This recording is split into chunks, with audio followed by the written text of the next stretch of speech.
বিধানসভা কেন্দ্রের বাম কংগ্রেস জোট প্রার্থী মিল্টন রশিদের সমর্থনে দুবরাজপুরে নির্বাচনী প্রচার সারলেন সংশ্লিষ্ট জোটের নেতাকর্মীরা। নেতৃত্বে ছিলেন সিপিআইএম জেলা সম্পাদক মণ্ডলীর সদস্য শীতল বাউরি এবং দুবরাজপুর বিধানসভা কংগ্রেস কমিটির পর্যবেক্ষক আব্দুল নঈম প্রমুখ। দুবরাজপুরের মাটিতে কাতারে কাতারে মানুষ এই মিছিলে যোগদান করেছেন, দুহাত তুলে আশীর্বাদ করেছে। ফলে স্বাভাবিকভাবেই জোট প্রার্থী এখান থেকে জিতছেন বলেই তারা আশাবাদী।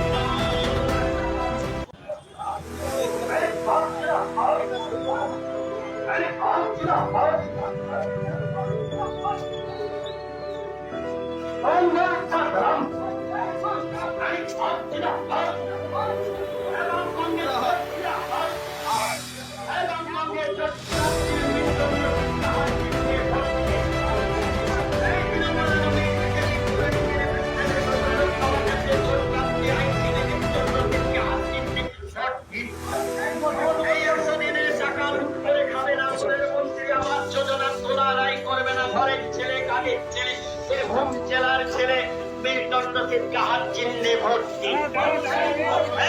চুরি চাকরি চুরি নয়, সাধারণ মানুষের কাজের দাবিতে রাস্তায় থাকলে ঘরের ছেলে আইনজীবী মিল্টন রশিদকে হাত চিহ্নে ভোট দিন।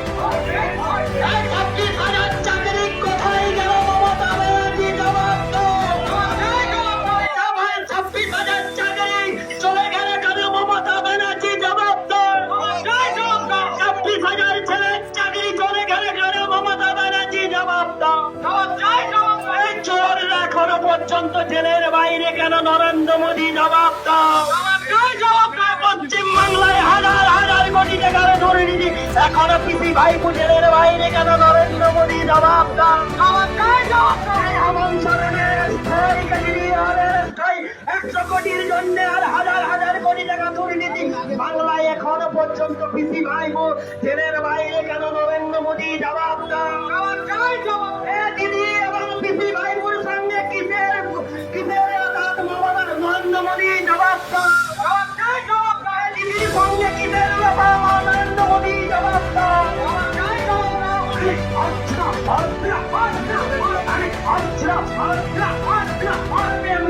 টাকার হিসাব দিতে হবে। ইলেকট্রাল বন্ডের নামে হাজার হাজার কোটি টাকা লুট হলে কেন? নরেন্দ্র মোদী জবাব দাও। ইলেকট্রাল বন্ডের নামে টাকা লুট করে ওষুধের দাম বাড়ানো হলে কেন? নরেন্দ্র মোদী জবাব দাও। ইলেকট্রাল বন্ডের টাকা কোথায় গেল? নরেন্দ্র মোদী জবাব দাও। 26,000 ছেলের চাকরি গেল কেন? মমতা ব্যানার্জি জবাব দাও। তাই তো বলি অপরাধ মুখ্যমন্ত্রীকে পদত্যাগ করতে হবে।